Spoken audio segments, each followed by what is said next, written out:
तो देखो बच्चों, पहले हमने आवेश के बारे में अध्ययन किया और आवेश की विशेषताएं मैंने बताई। इसमें पहला है आवेशों की योज्यता, दूसरा है आवेश का क्वांटीकरण और तीसरा है आवेश का संरक्षण।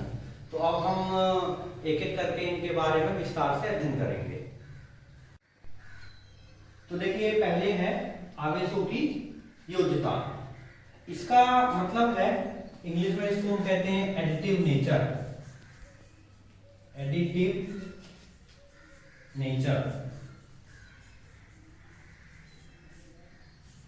मान लीजिए कोई एक निकाय है और उस निकाय में बहुत सारे आवेश रखे हुए हैं।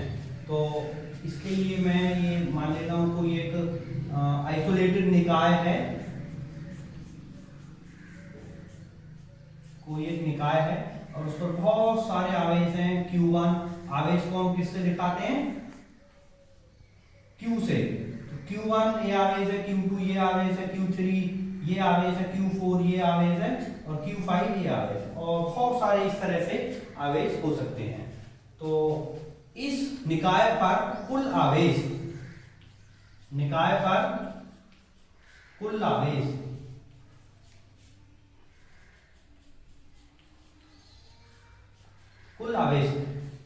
कैपिटल Q बराबर इन सबके योग के बराबर होगा।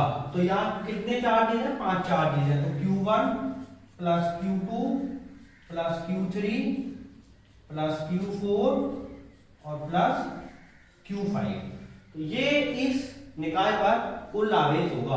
अर्थात आवेशों की योज्यता का मतलब ये हुआ कि किसी विलगित निकाय पर कुल आवेश उसके अंदर उपस्थित सभी आवेशों के योगफल के बराबर होता है। तो ये हुआ गणितीय रूप आवेशों की योज्यता के लिए। ओके, इसके बाद अब हम आगे बढ़ते हैं आवेश का क्वांटीकरण। आवेश का क्वांटीकरण।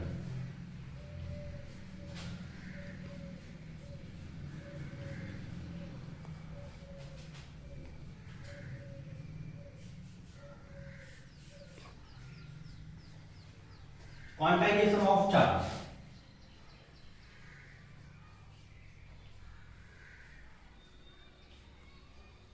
Quantization of charge.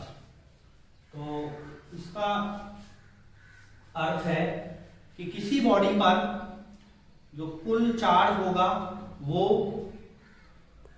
Fundamental unit जो चार्ज का होता है, सबसे छोटा चार्ज इस प्रकृति में जो पाया जाता है वो इलेक्ट्रॉन पर चार्ज होता है और उसको E से निरूपित करते हैं।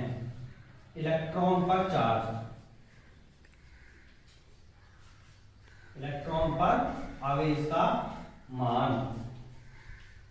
और इसका मान कितना होता है? नेगेटिव होता है, ऋणात्मक होता है। 1.6 गुना 10 की घात -19 कूलम ये आवेश होता है इलेक्ट्रॉन पर। तो किसी भी निकाय पर, किसी भी बॉडी पर कुल चार्ज इसका E का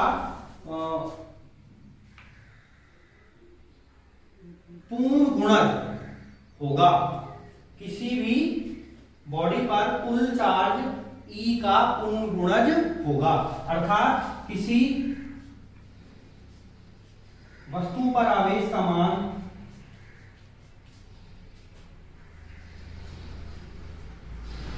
किसी वस्तु पर आवेश का मान या तो ±1e हो सकता है या ±2e हो सकता है, ±3e हो सकता है। आपको बहुत सारे वैल्यू हो सकते हैं, हो सकता है। इनके मध्य में नहीं, इनके मध्य में नहीं। इसे ही हम आवेश का क्वांटीकरण कहते हैं। तो गणितीय रूप में हम कैसे लिखेंगे? किसी वस्तु पर कुल आवेश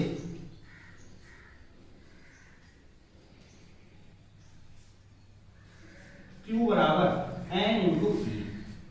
N का मान क्या होगा यहाँ पर? N बराबर plus minus 1 plus minus 2 plus minus 3 plus minus 4 and so. तो इसको हम कहते हैं आवेश का क्वांटीकरण, कि किसी भी वस्तु पर कुल आवेश E का पूर्ण गुणज होता है। तो तीसरा हमारा जो विशेषता है वो है आवेश का संरक्षण, कंजर्वेशन ऑफ चार्ज। तो इसका अर्थ है कि चार्ज को ना तो उत्पन्न किया जा सकता है, ना ही चार्ज को नष्ट किया जा सकता है। तो इसके अनुसार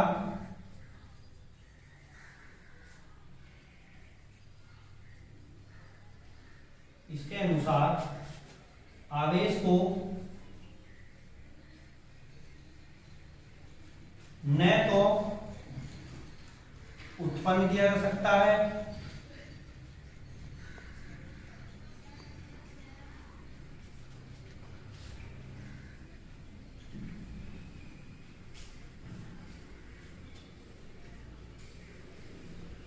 और न ही नष्ट किया जा सकता है।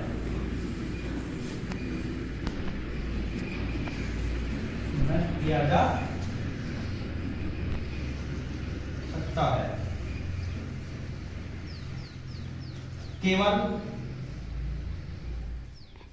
आवेश को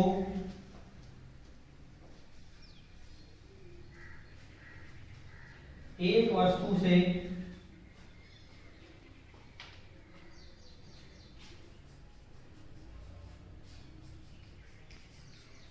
दूसरी वस्तु में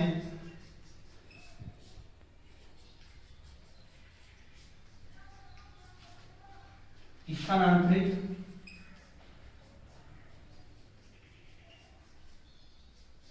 किया जा सकता है।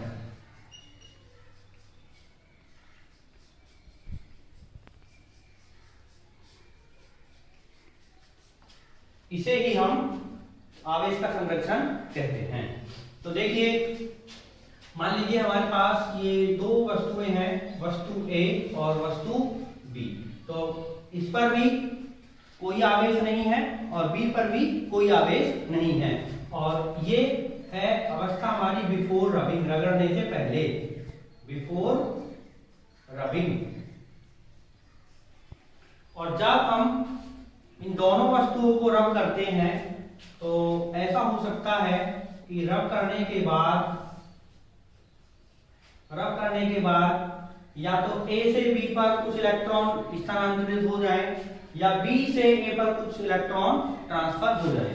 तो माना यहाँ कुछ इलेक्ट्रॉन ट्रांसफर हुए और वो इलेक्ट्रॉनों का नंबर है n, इलेक्ट्रॉनों का नंबर है n। तो क्योंकि इस पर इलेक्ट्रॉन अधिक हो गए हैं, इस पर इलेक्ट्रॉनों की कमी हो गई है, तो इस पर कितना चार्ज होगा, इस बॉडी पर इलेक्ट्रॉन आए हैं तो -n इंटू ई। ई क्या है पहले मैं बता चुका हूं, ई होता है इलेक्ट्रॉन पर आवेश का मान। और यदि आप बॉडी बी को हम देखें तो इस पर कितना चार्ज होगा, इस पर n इलेक्ट्रॉनों की कमी हो गई है तो इस पर आवेश होगा n इंटू ई। तो रगड़ने से पहले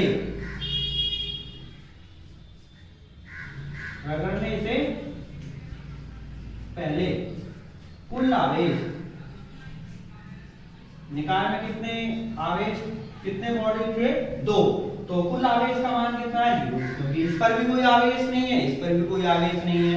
और अब रगड़ने के बाद जब हम देखते हैं तो इस पर कितना आवेश है, -n इंटू ई, यहां पर कितना आवेश है, +n इंटू ई। तो रगड़ने के बाद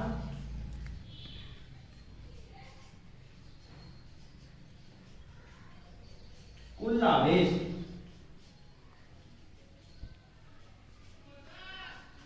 बराबर n इंटू ई प्लस और -n इंटू ई, तो बराबर कितना हुआ, 0। अर्थात रगड़ने से पहले भी कुल आवेश का मान 0 था और रगड़ने के बाद भी कुल आवेश का मान 0 है। तो ये है हमारे आवेश के संरक्षण का नियम। तो अब हम पढ़ेंगे आगे, नया टॉपिक है प्रेरण द्वारा आवेशन, charging by induction. Charging by induction.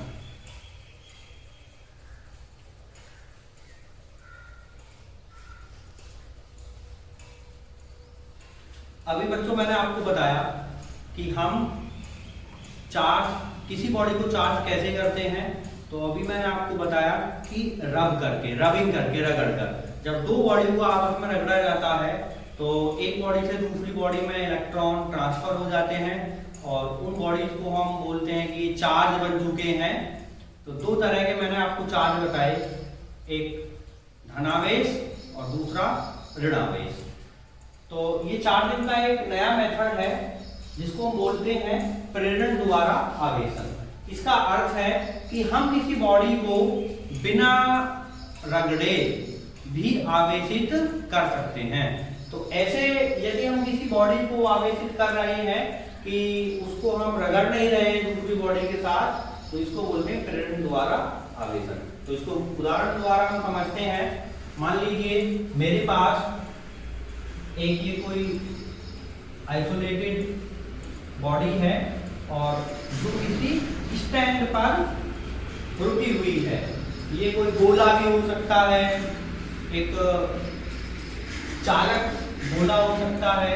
तो इस चालक गोले को हमें आवेशित करना है और ये स्टैंड है तो चालक स्टैंड चालक स्टैंड। तो इसको हमें आवेशित करना है। इसके लिए हम इसके पास एक ये पहला डायग्राम दूसरे में आते हैं। तो इसके पास मैं एक आवेशित छड़ धनावेशित आवेशित छड़ लेकर आता हूं। तो ये वही गोला है और ये स्टैंड है और इसके पास मैं लेकर आया एक धनावेशित छड़।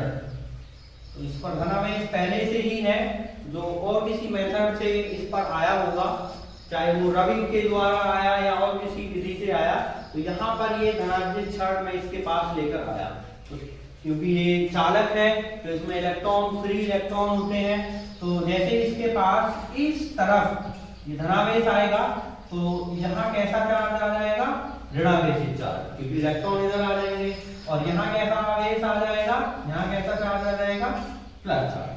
तो जनरली यदि मैं एक लाइन यहाँ खींच दूं तो उसके इधर ऋणावेश होगा और इसके इधर धनावेश होगा। अब हम इसको क्या किए देते हैं, ग्राउंडेड। क्या कर दिया हमने इसको, ग्राउंडेड, अर्थित। तो हमने इसको ग्राउंडेड कर दिया, अर्थ कर दिया।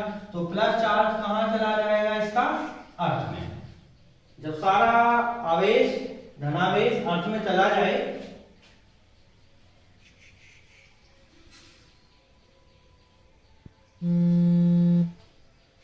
तो जब सारा आवेश इसका अर्थ में चला जाए तो तब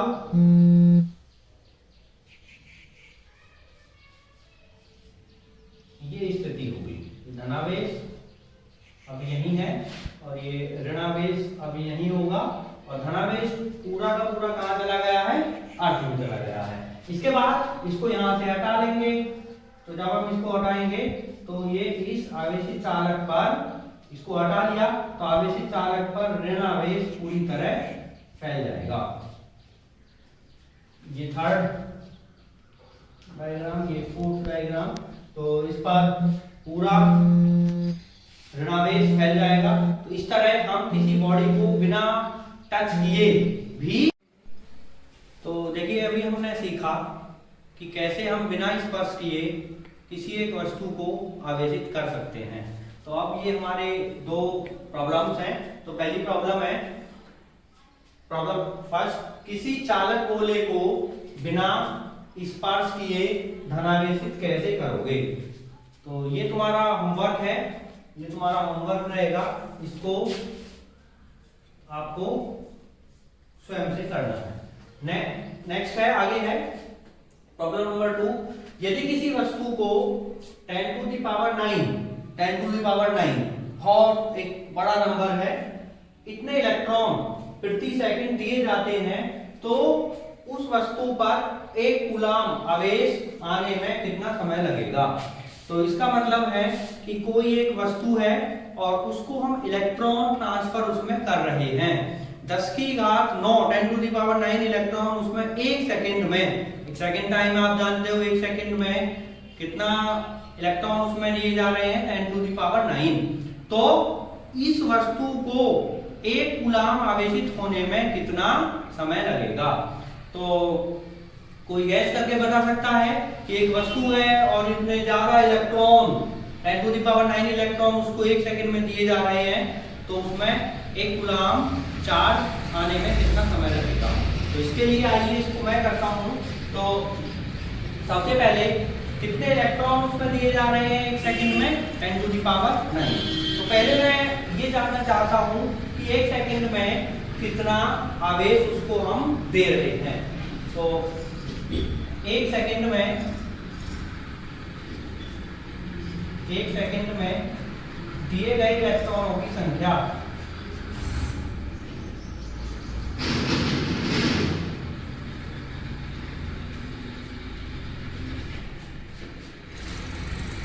की संख्या 10⁹। अब एक कूलाम पर कितना समय लगेगा। तो इसके लिए अब हम ये जानते हैं कि एक इलेक्ट्रॉन पर कितना आवेश होता है। एक इलेक्ट्रॉन पर आवेश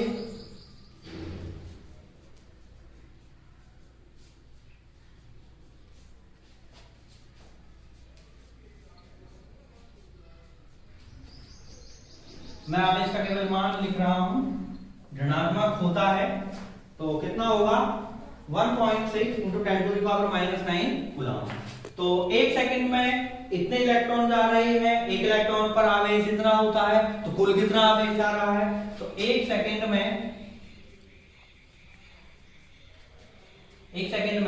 गोले को दिया गया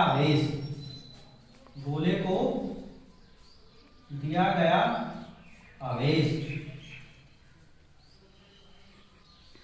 तो कितना आवेश उसको दिया गया है, इसमें इसका गुना लगाएंगे 1.6 × 10⁻⁹ × 10⁹ कूलाम।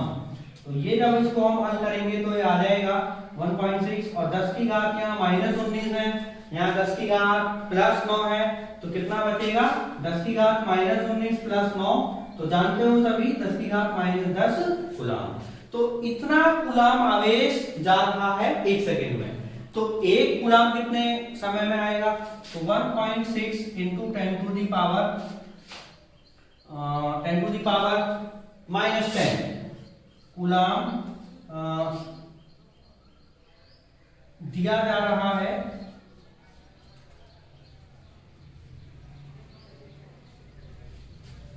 एक सेकंड में। तो एक कूलाम आवेश जाने में लगा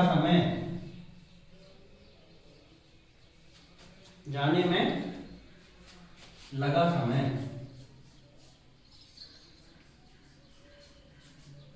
बराबर। तो क्या करते हैं हम, इतने कूलाम दिया जा रहा है एक सेकंड में, तो एक कूलाम कितने में जाएगा 1/1.6 × 10 की घात -10 सेकंड में, इतना सेकंड का समय लगेगा।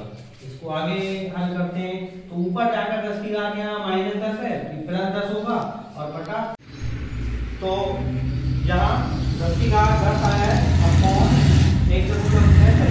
तो जब हम इसको सॉल्व करेंगे, इसको हल करेंगे और इस सेकंड को हम पहले बदलेंगे मिनट में, फिर घंटे में और घंटे से फिर साल में। तो ये सब हम कर सकते हैं। तो जब आप इसको सॉल्व करोगे तो आ जाएगा 198 वर्ष, अर्थात 200 वर्ष। तो आपको यहां से पता चल गया होगा कि जो एक कूलाम आवेश है वो बहुत ज्यादा आवेश होता है, बहुत बड़ा आवेश होता है।